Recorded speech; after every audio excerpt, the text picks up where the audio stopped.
আমরা আগের বার মালামাল পাইছিলাম, আমাকে কৃষি খুব ভালো হয়েছে। এবার আবার দিচ্ছে, আমরা আশা করি আরও উন্নতভাবে করতে পারবো।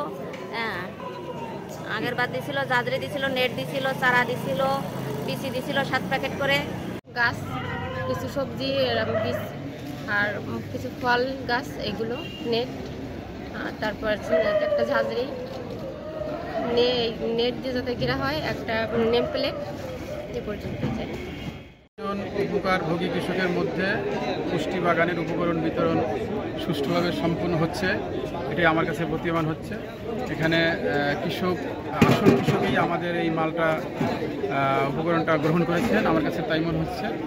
এবং এই কৃষক এই উপকরণ সংগ্রহ করে যথাযথ ব্যবহার করলে তার পুষ্টির যেই চাহিদা সেই পূরণ হবে এবং তার পরিবারের আর্থিক সচ্ছলতা বাড়বে বলে আশা করি।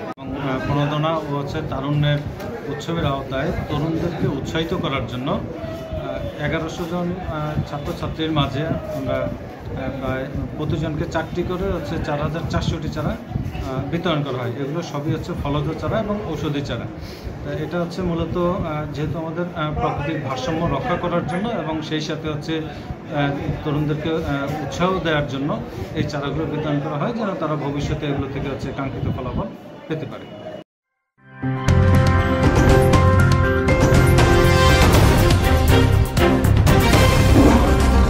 Voice of Tiger.